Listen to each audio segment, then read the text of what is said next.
Good morning student. Today we will start BCom part third ABST paper first.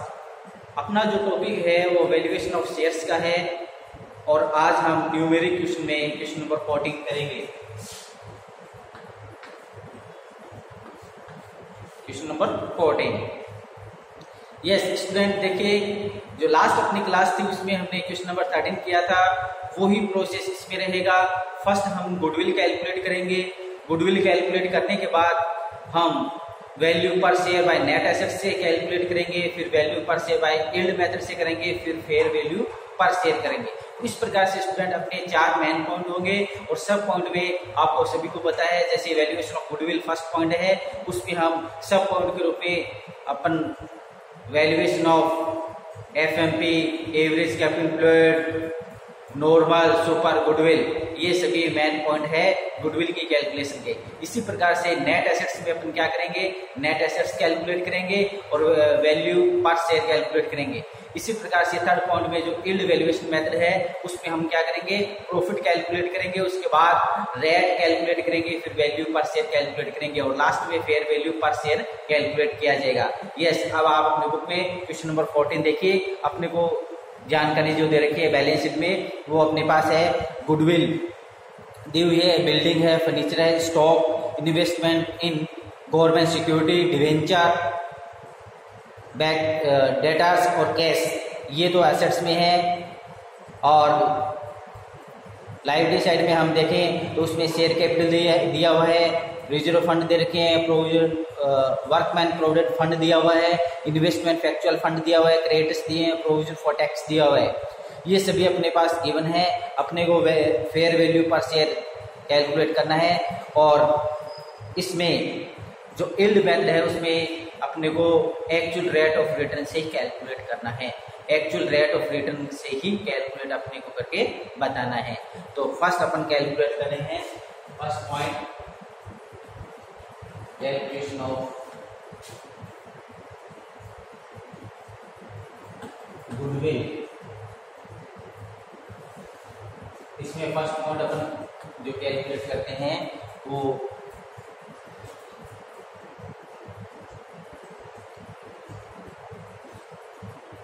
इसमें calculation of goodwill. देखिए student, अपने goodwill के लिए जो दिया है और डायरेक्टली क्या है कि आप उसको 4 से मल्टीप्लाई कर देना, गुडविल कैलकुलेट हो जाएगी। तो एक ये फर्स्ट पॉइंट है वो इजी हो गया है, आसान हो गया है। अब अपने को point FMP, average capital employed, normal, super और गुडविल वाले स्टेप नहीं करने हैं। आपको ये बोला है कि गुडविल को आप मल्टीप्लाई कर देना 4 से, तो गुडविल की एक्चुअल अमाउंट आ जाएगी। तो कैलकुलेशन ऑफ गुडविल, अब गुडविल अपने पास है वो 85,000 है, इनटू 4 से करना है, ठीक है, इनटू क्या करना है 4, तो ये 3,40,000, ये तो है goodwill. Clear, first point complete है। अब सेकंड पॉइंट अपना है वो वैल्यू पर शेयर करना है नेट एसेट से। तो अपन यहाँ लिख देते हैं कैलकुलेशन ऑफ वैल्यू पर शेयर बाय नेट एसेट्स में, नेट एसेट्स से अपने को करना है। तो इसके स्टूडेंट अपने को क्या करना पड़ेगा, calculation of net assets, calculation of net assets, net assets अपने को कैलकुलेट करना है। अब नेट एसेट्स के लिए आप सबको पता है क्या किया जाता है, जितनी भी एसेट्स है वो लिखी जाएगी और उसमें आउटसाइड लायबिलिटीज की जाएगी। तो यहाँ स्टार्ट करते हैं गुडविल, ये जो कैलकुलेट की थी, इसके बाद बिल्डिंग अपने को इसमें स्टूडेंट ये बताया है कि आपको नेट वैल्यू कैलकुलेट करनी है। जो एडजस्टमेंट होते हैं वो एडजस्टमेंट करते हुए नेट वैल्यू कैलकुलेट करनी है। जैसे फिक्स एसेट्स है उसमें डेप्रिसिएशन लगता है, तो डेप्रिसिएशन आप लगा के नेट वैल्यू कैलकुलेट करोगे। जैसे डेटर्स है तो डेटर्स में बैड डेप्ट होता है तो बैड डेप्ट लेस करके होगी। तो इस प्रकार से जो प्रोविजंस है वो प्रोविजंस आपको ऑन फेयर वैल्यू में क्या करना है, लेस करके फिर नेट वैल्यू यहाँ पर लिखनी है। जैसे जो बिल्डिंग है वो अपने पास है 3,25,000, लेस क्या करना है, लेस डेप्रिसिएशन 50,000 दे रखा है, ये लेस करेंगे और अमाउंट में लिखेंगे 2,75,000। इसी प्रकार से स्टूडेंट फर्नीचर है, फर्नीचर अपने को दिया है इसने 5,000 लेस डेप्रिसिएशन 1,000, ये 4,000 है। इसी प्रकार से स्टोव अपने को दिया है इसने 8,40 8,50, ठीक है। स्टोव में कोई एडजस्टमेंट नहीं होता है, फिक्स एसेट में अपने को करना है और एक डेटर्स में करना है, ठीक है। इसके बाद स्टॉक के बाद है इन्वेस्टमेंट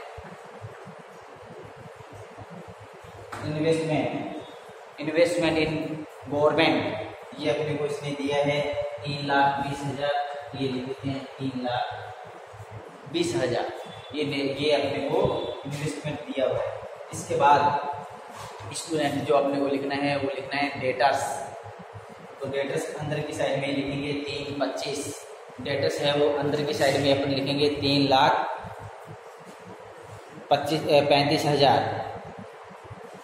3,35,000 और फिर लिखेंगे लेस बैड डेप्ट, ये 25,000 बैड डेप्ट है, ये लेस करना है और अमाउंट में लिखना है 3,10,000 3,10,000। फिर नेक्स्ट आइटम है कैश बैलेंस, जो बुक में दिया हुआ है, बुक वैल्यू बैलेंस शीट में 51,000 51,000 है, ये लिख दीजिए। इसके बाद स्टूडेंट आप क्या करो, इसमें ये जो एसेट्स है इनका टोटल कर दीजिए। फिर अपने को आउटसाइड लायबिलिटीज है वो लेस करनी है। आउटसाइड लायबिलिटीज का मतलब अपना क्या है, outside liabilities means share capital और रिजर्व सरप्लस, इनको आप एक्सक्लूड कर दीजिए, छोड़ दीजिए। जो बचा हुआ आइटम है वो आउटसाइड लायबिलिटीज है। अब अपने बैलेंस शीट में देखिए और लिखना स्टार्ट करिए। लेस में लिखो वर्कमैन प्रोविडेंट फंड 15,000 है, workman provident fund 15,000, investment factual fund 62,000, creditors 78,000 और provision for tax 3,95,000। Provision for tax, अब प्रोविजन फॉर टैक्स में अपनी जो इनकम है प्रॉफिट है वो 7,90,000 है, उसका 50% आप कैलकुलेट करिए तो 3,95,000 प्रोविजन फॉर टैक्स आपको लिखना है। ये स्टूडेंट लेस कर लीजिए, नेट एसेट्स कैलकुलेट करिए। तो नेट एसेट्स आपने कैलकुलेट की है वो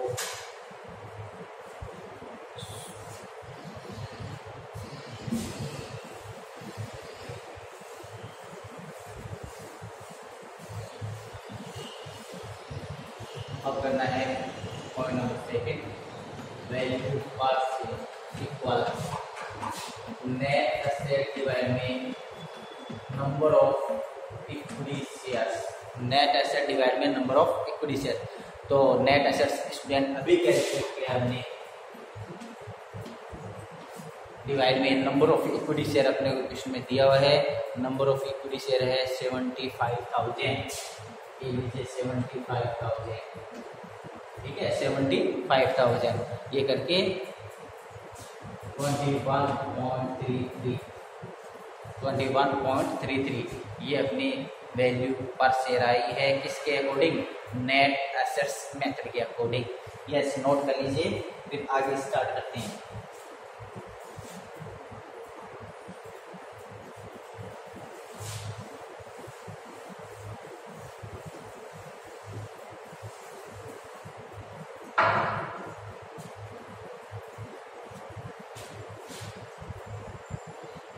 नेक्स्ट मेन पॉइंट नंबर 3 लिखिए आप, कैलकुलेशन ऑफ वैल्यू पर share by yield valuation method, by yield valuation method.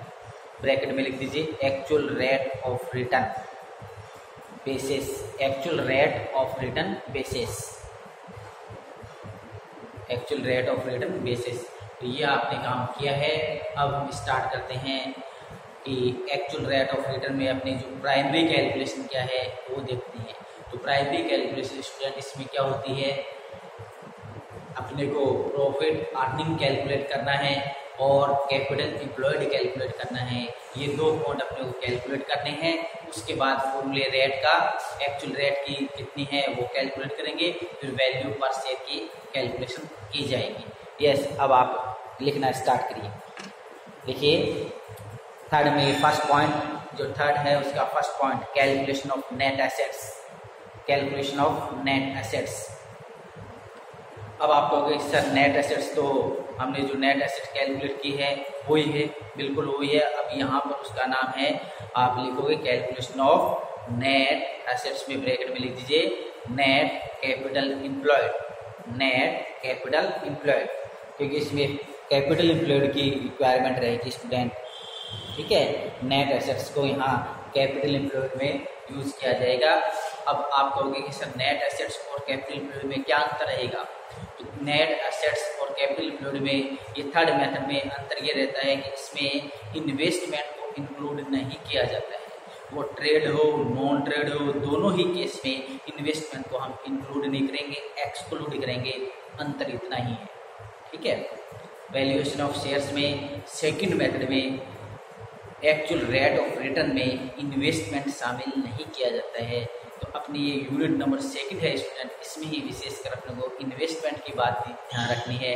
Goodwill में ट्रेड होता है तो इंक्लूड किया जाता है, और वैल्यूएशन ऑफ शेयर्स में नेट एसेट्स में दोनों केस में ट्रेड है नॉन ट्रेड है तो इन्वेस्टमेंट को इंक्लूड किया जाता है। और वैल्यूएशन ऑफ यील्ड मेथड्स के according actual rate of return में किसी भी केस में इन्वेस्टमेंट को इंक्लूड नहीं किया जाता। ये बातें अपने को ध्यान रखनी है।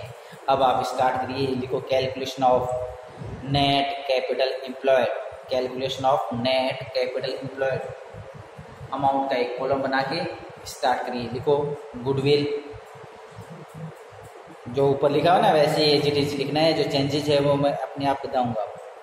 गुडविल लिख दीजिए 340, building as it is, furniture as it is, stock ये भी एज इट इज, डेटर्स ये भी एज इट इज, और कैश बैलेंस ये भी एज इट इज। तो इसमें मैंने क्या नहीं लिखवाया, मैंने इन्वेस्टमेंट को एक्सक्लूड कर दिया, अलग कर दिया है। नेट एसेट्स में मैंने इन्वेस्टमेंट भी लिखा था, यहाँ मैंने नहीं लिखा है, ये अंतर है।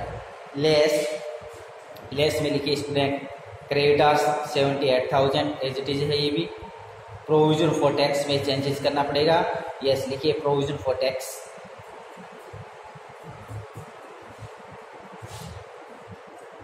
प्रोविजन फॉर टैक्स की कैलकुलेशन लिख लीजिए। ये अपना प्रॉफिट है,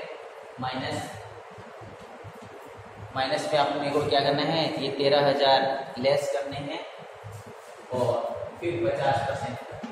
अब आप कहोगे कि सर ये 13,000 किस बात के हैं, ये इन्वेस्टमेंट की इंटरेस्ट। ठीक है, इन्वेस्टमेंट का क्या है, इंटरेस्ट है, जो हम यहाँ शामिल नहीं करते एसेट्स में, तो उसकी इनकम भी अपन शामिल नहीं करेंगे, इसलिए लेस किया है। फिर 50% टैक्स लगाना है। क्लियर। इसके बाद लिख दीजिए workman provident fund as it is, और नेट कैपिटल एम्प्लॉयड कैलकुलेट कर लीजिए, नेट कैपिटल एम्प्लॉयड कैलकुलेट करिए। ठीक है, इसके बाद नेक्स्ट लिखो आप calculation of profit earning, calculation of profit earning.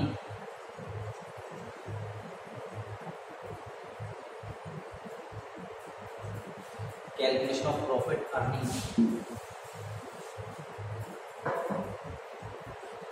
Calculation of profit.